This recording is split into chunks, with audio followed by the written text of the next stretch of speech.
What's up, Swig Squad? T with the Diva here. I am doing this live, and I'm just gonna wait for a couple people to get here right now. I don't do these often. This is only like my second one, but I want to start, you know, maybe getting more familiar with them.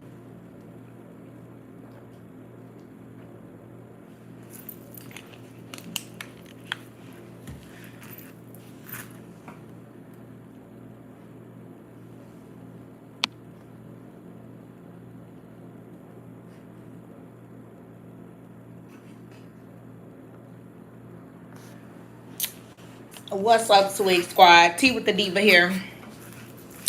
And how was everybody's sweetest day? I hope everybody's sweetest day was nice and joyous and loving and everything you would have wanted it to be. I'm just coming with a couple of hot topics today. I wanted to know if y'all heard about, I think it was an attorney. She made a status that said that it is no longer legal for women to go through their man's phones. And it doesn't matter if you're married or anything, you cannot go through your man's phones. I forgot what state this was in. I don't remember what state it was in. But, ladies, I have never been one to go through nobody's phone because I don't want nobody going through my phone.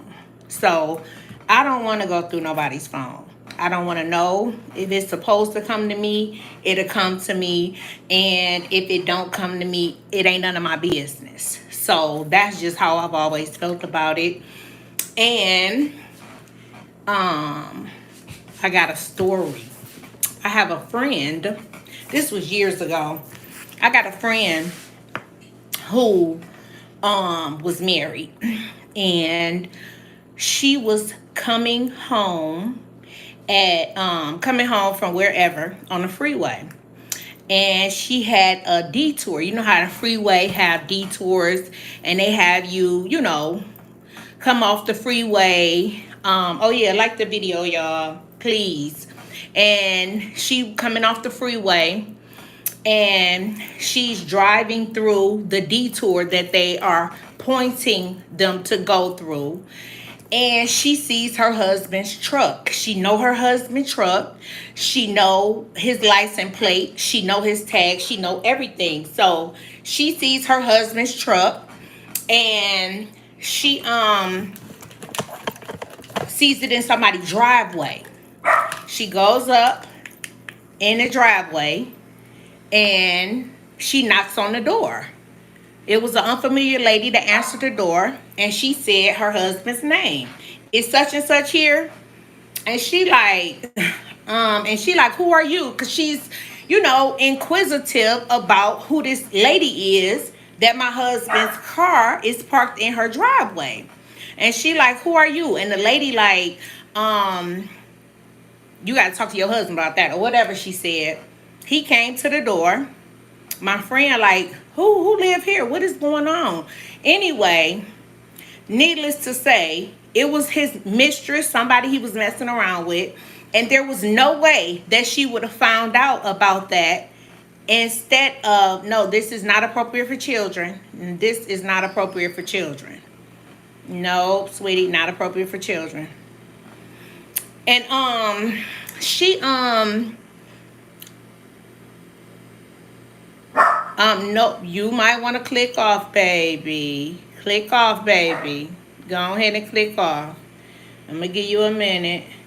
No, I was not in Kenan and Kel. So anyway, she goes on, and that was the beginning of her realizing that her husband was cheating. And my point to this is she didn't go through anything. She didn't touch a phone. She didn't touch a computer. She didn't touch a watch. She didn't touch an iPad. She didn't touch nothing. Because my point to say that is, Because once you start going through all of that stuff, you then have to decide what you're gonna do. So now that you done went through his phone, like, what's your next move? Are you leaving? Are you just gonna be mad and withhold the party favors for however long you need to? Cause all that's going. When once you be mad and you withhold the party favors and you stay, all that's telling them is, oh, I can do. Oh, she ain't gonna leave if I do this. Oh, I thought she was gonna leave. It's just gonna open up a whole nother can of worms. So my, if you in that state, then you don't want to go through his phone anyway because you can't use it in court or nothing. Because if you found the information or found the infidelity on his phone, who you gonna tell? You can't tell the courts. You can't tell him. So you gotta decide a reason that you're gonna say that, you know, this is how you found out this information. Um, yeah, so ladies, don't go through um your man's phone. I am not trans. I am not trans. No, I am a full blown 100% lady. I am a full lady. Yes, I am. But also, did y'all see Erica Mena posted singing church songs for her kids with their Gucci matching Gucci pajamas? This is, I hate when people do stuff like this. Like, those are your children. You know you taking care of your children. Do not go and try to, like, that just was too much. It was like 20 on 10 to me. It just was entirely too much, and to me it looked like she was trying to prove something.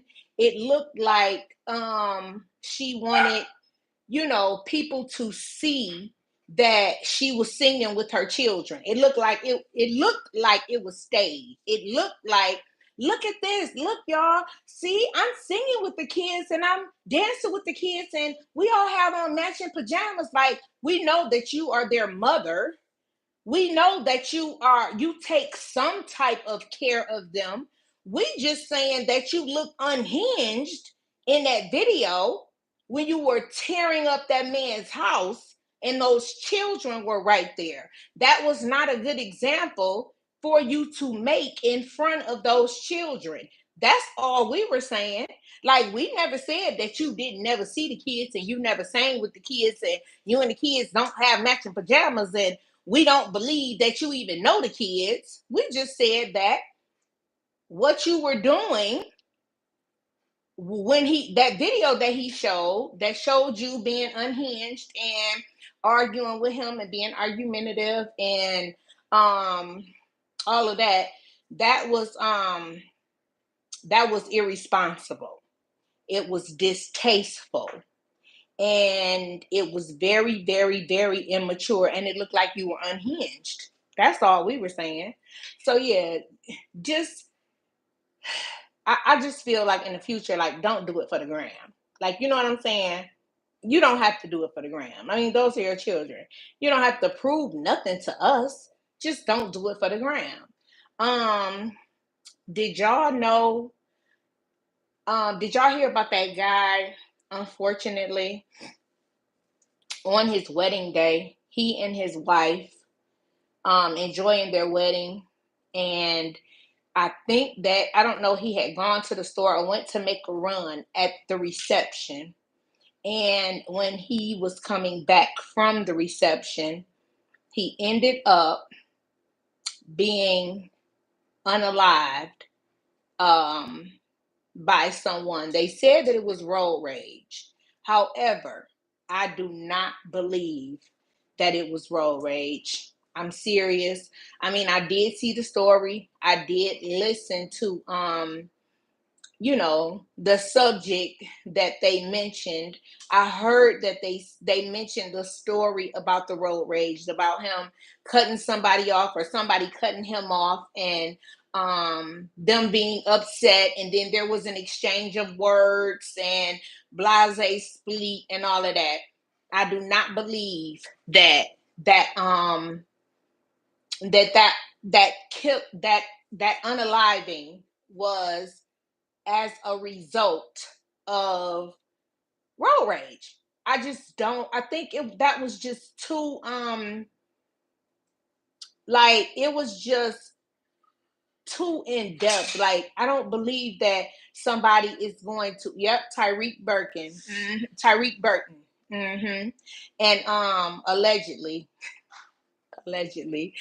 So I just feel like I did hear the story about the road rage, him cutting the person off and the person being upset and them exchanging words allegedly. And then they said that there was an argument that ensued and that he was unalive right in front of his wife, his brand new wife that he hadn't even been married to for 8 hours. I think that allegedly that was some type of a maybe a long-standing beef, an inside job. I'm feeling like it was personal, more personal. Now I know I'm well aware that there are people who are unalived over road rage. I have heard those stories, and that is so sad. It really is. It's very sad.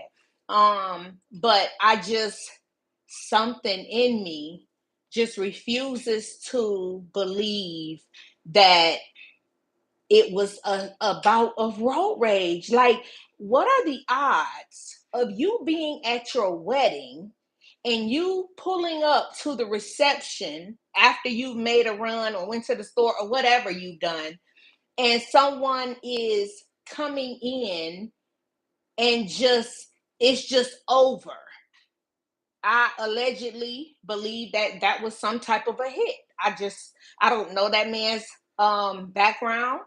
I don't know anything about that man. I don't know his lifestyle, if he had any enemies. I have no idea about any of that. But I really, really feel that that has something to do with more than road rage. And y'all can tell me what y'all think. And I mean, we can go back and forth with it, but I'm sorry. I don't know. I don't think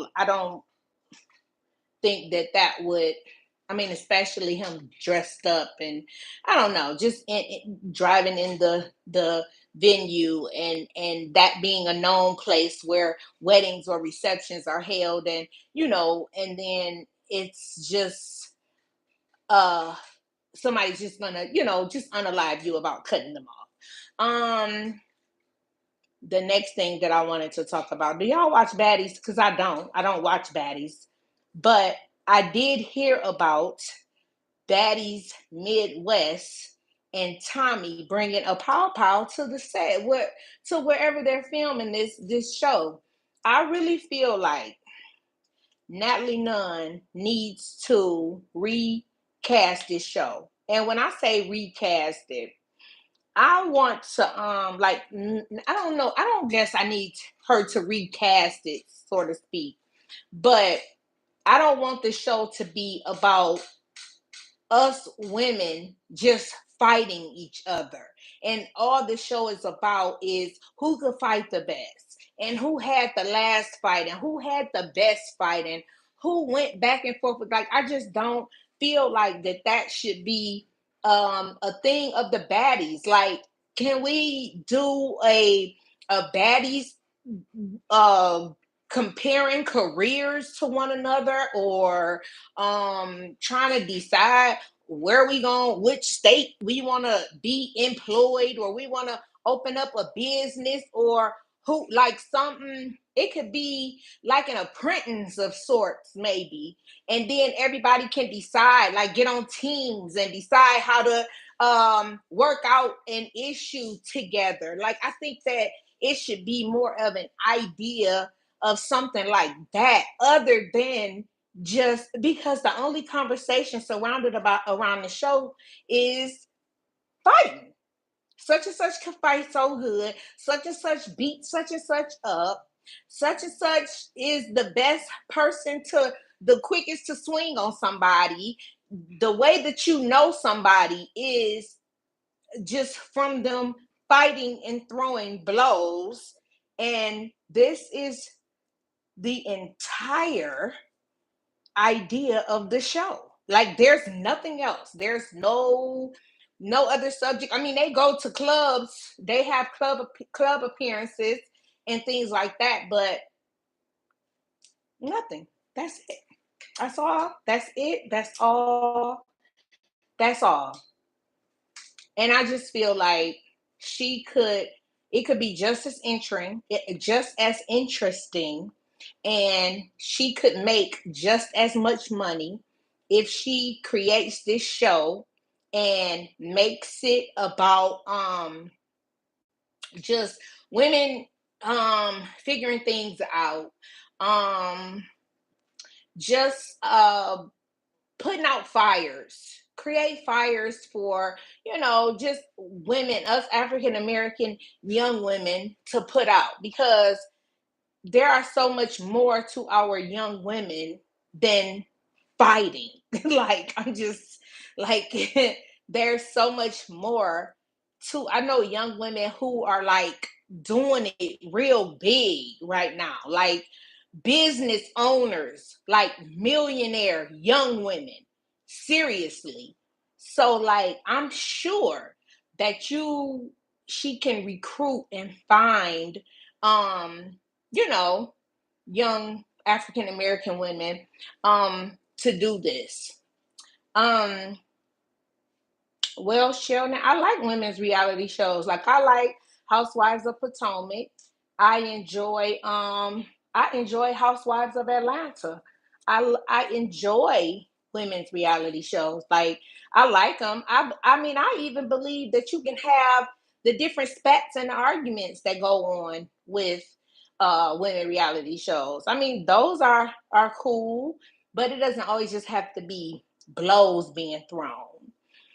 um, Another subject is I saw that with the conversation around Big Meech being home. Welcome home, Big Meech. I hear that he is in a halfway house and he got to do so many years in a halfway house, so many years on home supervision. He got a road ahead before he can be 100% free, but I'm sure that this is better than, you know, being with a whole bunch of men. But I saw that there was a conversation held because somebody said, I think what LeBron post something?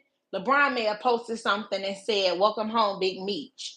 And somebody in the comments made a comment and said that, you're supporting somebody who murdered who was somebody that unalived people, and somebody who was a gang banger and pushed poison to our children.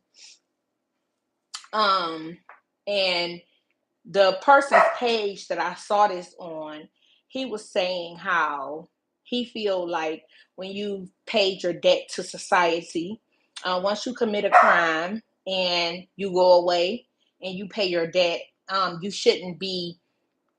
you shouldn't have to pay your debt for the rest of your life. I definitely feel that way myself.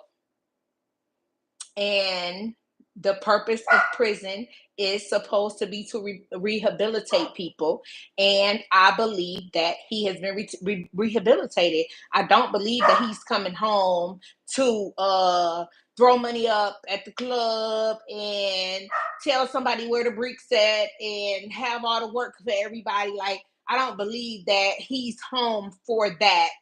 And I also have never felt that the person selling the drugs should be penalized.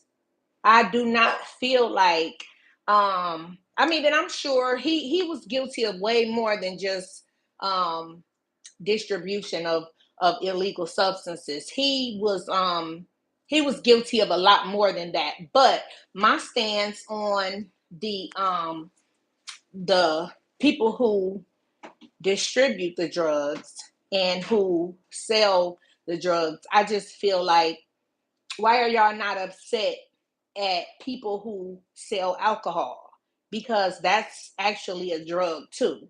People who sell cigarettes, like the stores that sell cigarettes. Cigarettes are a killer as well. People buy cigarettes. So I just have never, and my dad, I've said this on this platform several times. My dad is a recovered heroin abuser. He's been recovered for about 20 something years now, but I have never been one of the people who feel like the people who sell those drugs to my dad needed to be penalized, because I always felt like if my dad didn't go buy them, what would they like? If you selling t-shirts and nobody buys the t-shirts, then you got a whole lot of t-shirts there, and you just don't have anybody to purchase the t-shirts for you. I just don't feel like um people who are the ones that are selling the drugs should be the ones who have to go to prison and who have to be penalized. I know that people, of course, people have to be penalized for when they're proven to may have murdered someone or unalived somebody, but not so much for drugs to me. That's just not an offense that I feel like people should have to do 100 years for. It's just, to me, it's not worth it. I'm not one of those people who feel like they are poisoning the neighborhoods. I feel like the liquor stores are poisoning the neighborhoods too. I feel like the whatever person is selling or even giving away whatever, advertising alcohol, I feel like that person is is just as dangerous to the streets as somebody who may be pushing drugs. So I'm not sure what you guys feel about that. Um, y'all get down in the comments and just, I'm sure a lot of people will rewatch this and, get down in the comments and tell me how they feel. But that is it for my second live Swig Squad. Thank you all for those who joined me. And I will see you guys next time. This is Tea with the Diva, and out.